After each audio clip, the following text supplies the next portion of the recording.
Welcome to another episode of the C-Suite Sherpas Podcast, where we showcase great resources who guide business owners and entrepreneurs on their business journey. Now, here's your host, Brian Marshall.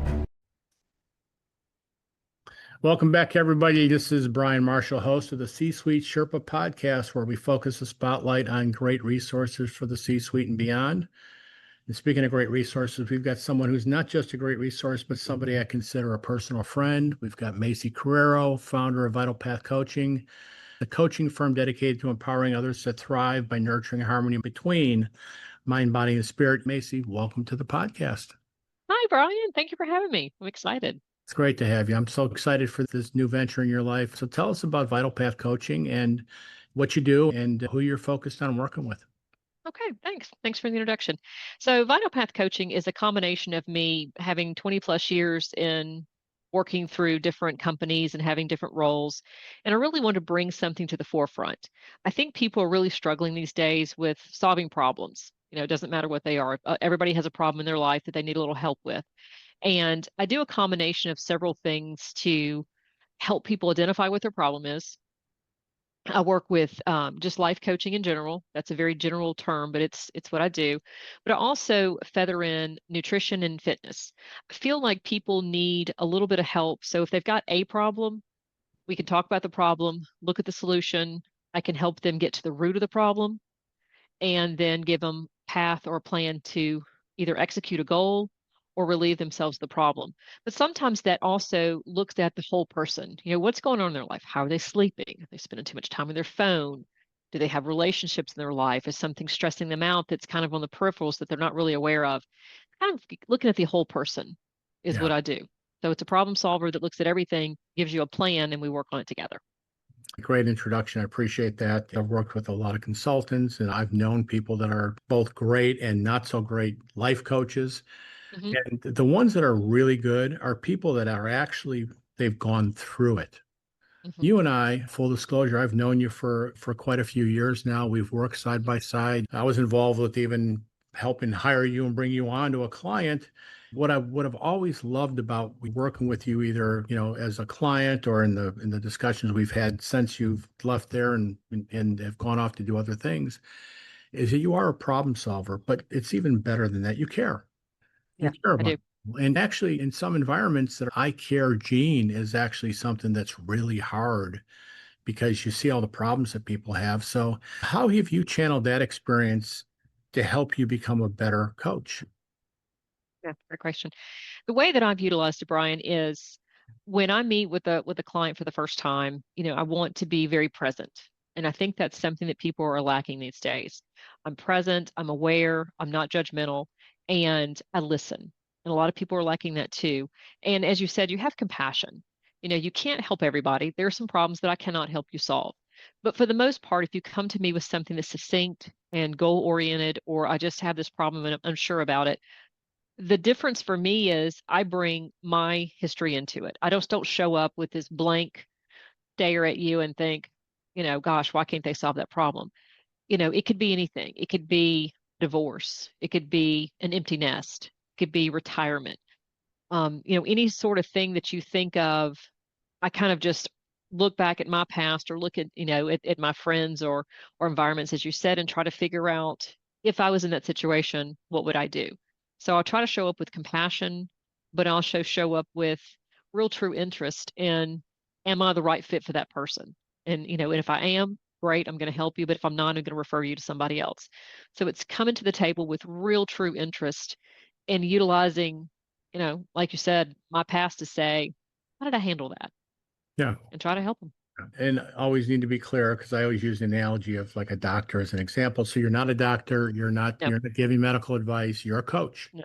And Correct. coaches by nature, a good coach is somebody who listens, who understands, who diagnoses, because a lot of times people bring us, and I've been a coach for a long time, people bring us symptoms. Oh, I don't make enough money. Okay, that's not a problem.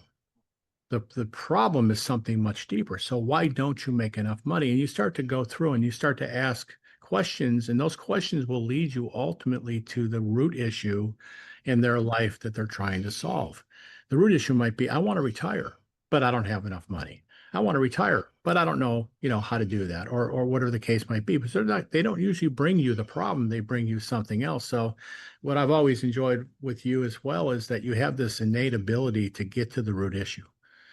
And I think that based on your background, people would appreciate hearing a little bit about your background of being a project manager and problem solver and the ability to not just diagnose, but then come up with a plan and then help people stay on track to execute. Can you tell us a little bit about that? Sure. And I want to comment on what you said too. A lot of people come to you with a problem and they don't know the root. Yeah. And so I do have an ability to your point, and thank you for pointing that out, that I do have ability to kind of listen, and we might not get to the root in the first conversation, but we're going to get to the root because we're looking for that. You can't solve your problem or even accomplish a goal if you don't know why you want to accomplish it. So my background is I've been in project management for the better part of about 25 years. And as you know, with technology and everything else, that changed over time. So you really had to be adept at learning, paying attention.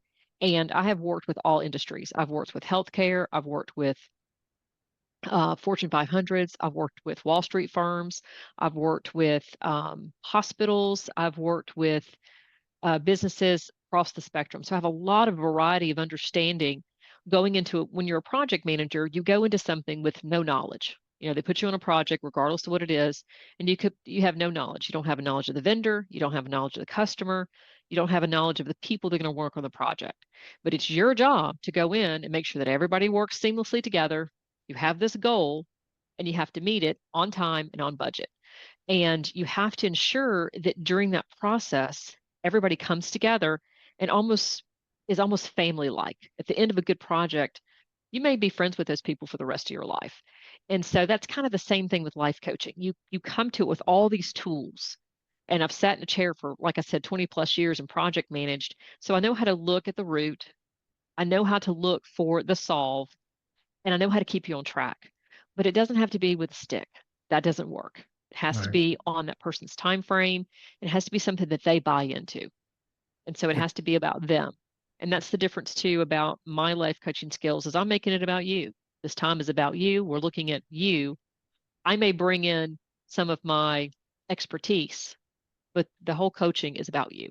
Yeah, that's great. So that's a good segue into the next set of questions. So give me some context around the kinds of people that you're looking to work with. Executives, or people that are transitioning in their careers, or people that are having health issues. You and I were sharing kind of our health journey before we started this conversation. So give us maybe some context around who you work with, and then we can talk about some of the things you do to help them. Sure. I can give you one or two examples. I think the first example will be, I work with several people right now that are struggling with their careers. Some people are struggling with having been in jobs for 5, 6, 7 years, and they can't get promotion. They're just stuck. They come to me and say, I'm stuck. I don't know what to do. And they tell me everything that they tried. And then I just kind of boil it down to go, okay, let's look at this. Let's find out where you have a path forward and help them through that. Other people come, they've been in a company 20 years. They don't want to leave. They're not quite sure what skill sets they need to gain, do something else. Same thing. We stop, we look at their skill sets. We have a conversation about why they want change. It's not one dimensional. Somebody's always looking for a change for several reasons. You need to be really aware of why it is.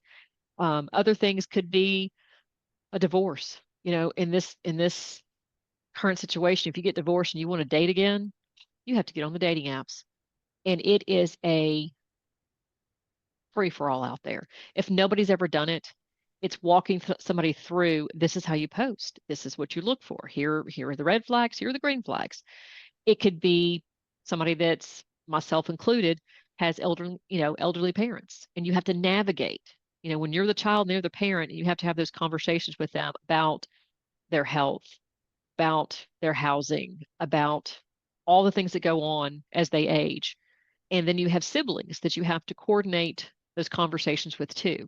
So it can really run the gamut of a lot of different things. But again, you narrow back down to the client to say, what is it that you were struggling with? You unpack it and then find out what the solution is, chart a course, and help them figure it out. Yeah. And be a place that they can be held accountable, because sometimes people say they want to help and you give them a plan, but they also have to check back in to make sure that they're executing it. Well, I find that people oftentimes will tell you what they don't want in life, but can't tell you what they want. Correct. So how do you help people figure out what they want in life? Mm-hmm.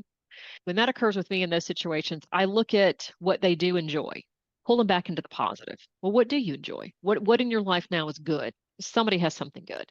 And if they just can't find something, which would be unrealistic, well, what have you enjoyed in the past? And you kind of pull them back into a positive mindset, because approaching something from a negative mindset, you can't see the positive in your life. They're lacking gratitude. From one negative to the next. Here's what I don't want. And you move to the next thing Correct. you don't want. And we've seen people do that, right? I mean, I've got Yes. daughters and I watch them go through the dating game, and it's like, oh, I just broke up with my boyfriend and I hate this about him. And they introduced me to the new guy, and I'm like, tell me about what you like about him. He's nothing like the old guy. I'm like, don't even bother telling me his name, because you won't be with them 2 weeks from now. That's right. So it's, they know what they don't want, but they can't tell you what they really want. I appreciate that. So, it sounds like we would use a GPS system to go on a trip, but we don't have a GPS system for our life. That's right. Right. So you're almost that navigation system, helping them get through all the obstacles and detours in life and the roadblocks. But you know that they want to be here because you've helped them figure that out, and you're going to help them find a way to get there. And it's never a straight path. And there's a lot of obstacles and a lot of reasons why they should quit. But how do you hold them accountable? Because that's hard. Here's the thing that I've always had a problem with coaches is, like, I don't want to upset my client. They might fire me. Now, I don't think that that's something you worry too much about based on my past experience with you. And that's something I think I know people like that about me, is I will hold them accountable because I care. So talk about holding people accountable, even if it means telling them what they need to hear and not what they want to hear. Yeah. My approach to holding them accountable is, first of all, get their buy-in. We are very clear about what they want. Is this your goal? What do you want? What are we going towards? And once we get really crystal clear about it, then I partner with them. How do you want to get there? What are you willing to do? And then we have at least 1 to 3 steps every conversation to make sure these are viable and a time frame that they are agreeable upon. And then we meet the next time to follow up. We start there. Okay, here's what we agreed to. How well did you do it? And if it's something that's too aggressive, we back up a little bit. But it doesn't have to be pushy. It can just be awareness. Okay, so if you weren't able to do this, why weren't you? And not in a way that's aggressive, but in a way to say, this is what you wanted. This is what we're agreeing to keep it in forefront of mind. And to your point, if somebody is just not able to achieve it, do we need to back up and reduce this goal a little bit? Do we need to make it in bite-sized pieces? Or are we choosing the wrong goal? Because if they really want help and they really want to achieve something, it has to be something that they buy into, but you have to make small incremental changes. It's not that I want to lose 100 pounds in 6 months. That's not going to work. That's not a goal. I want to feel better. I want to be able to get off the couch. I want to be able to walk to the car and not get winded. We start slow, and then you build upon things depending on what the goal is. It's not beating you over the head with a stick, like I said, but I'm also not going to, tell you something just to make you feel better, because that's not going to help you. Yeah, I can attest to that. I always joke with people, tell them I've lost 500 pounds in my life. It's the same 50 pounds 10 times. Yep. The reality was focusing on losing weight. And I've just, full disclosure, I've just lost 50 pounds in the last year. But this time around, it wasn't about losing weight. It was about my blood sugar, my blood pressure, my heart rate. It was the stuff that matters. And by focusing on that and continuing to measure that. Exactly. Oh, by the way, I'm still losing weight, but that's not my focus. My focus is around being healthy and feeling fit and feeling good.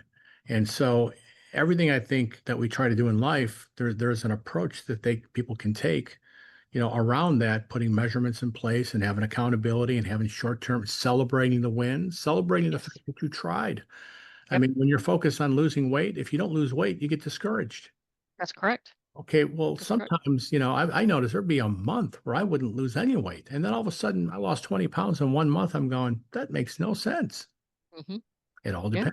Yeah. It depends on what's going on inside of you, right? So anyway, that's a great way for people to look at. I think most of us have tried to lose weight, and most of us have failed.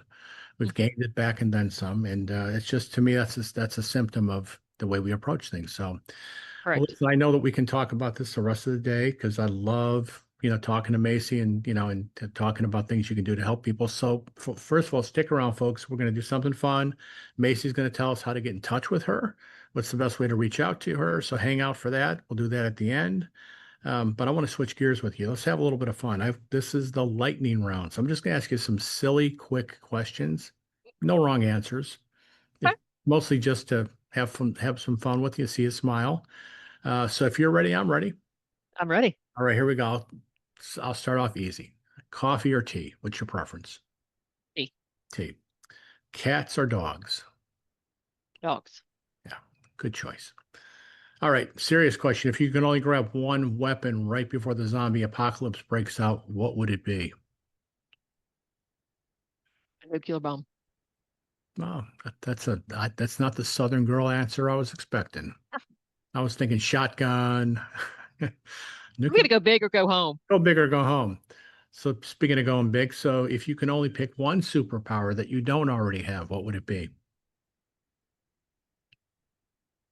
One superpower. I think I would want to be able to read minds. That's be careful what you wish for. That's a good one. All right, less serious topic. Favorite movie or streaming series? Favorite movie, that's easy. Jaws.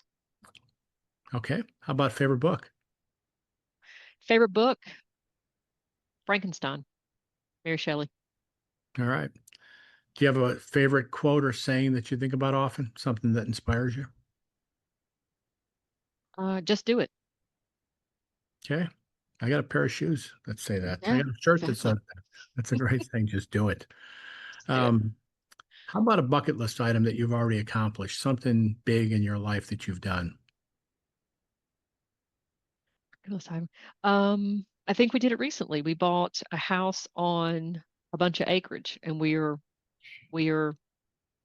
facilitating gardening and all sorts of stuff that I've always wanted to do. But yes, it was definitely a bucket list item. Great. Awesome. How about something you haven't accomplished yet that's on your bucket list? I would like to go to Italy and trace my heritage there in person. That's great. Do you know what part of Italy you're from? Sicily. Okay. One of those Sicilians. Sicilian.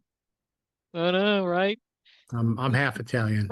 It's all northern Italy, Piedmont area. Uh-huh. So anyway, cool. So how about one last question? Biggest obstacle that you've ever had to overcome and a big lesson that you took and learned from that? I would think one of the biggest obstacles I've ever had to overcome would be um, my job loss in 2008. When the market crashed, I was working with financial firms, and it taught me a lifetime of lessons. Isn't that funny how the things in life that can be considered like bad are some of the best things that could have ever happened? Yes. In the moment, I certainly didn't see that, but it taught me, I just can't even, it's immeasurably the things that I had to learn from that. Yeah. No, Mhm. that's amazing. So, Macie, first of all, excited for you with this new journey. I'm excited for the people that are going to work with you folks. I've known Macie for a long time. She's a real deal. If you have some issues in your life that you're just trying to deal with, you'd be crazy not to call her. I mean, there's no risk. She's not going to try to sell you something. She's going to probably help you, and you're going to probably have to ask her to find out what you need to pay her because she's just that kind of person. But in all seriousness, reach out to Macie. She's awesome. So Macie, if somebody's listening and they've got something in their life going on and they want some help, how do they get in touch with you? What's the best way to get in touch with you? Yeah. Two best ways would be to go to my website, vitalpathcoaching.com. All of my information's there on all the pages, or just send me an email, Macie@vitalpathcoaching.com. Be the two best ways. Well, we'll put all that in the show notes. So folks, you're watching this, look down below. There's some notes, how to get in touch with Macie. It's all there. You don't have to worry about it. I made it simple for you. So Macie, again, I wish you the best of luck. I'm excited for you. I'm excited for all the folks that you're going to be able to help. Let's stay in touch and let's go out and make the world a better place together. Thank you, Brian. I appreciate that. Appreciate Thanks you. for having me on. You got it. My pleasure. Thank you for joining us for another inspiring episode of the C-Suite Sherpas Podcast. We're always looking for remarkable business leaders, innovators, and experts who have valuable insights and experiences to share with our audience. If you have a unique perspective or compelling story that could benefit other business leaders, we'd love to have you as a guest on our show.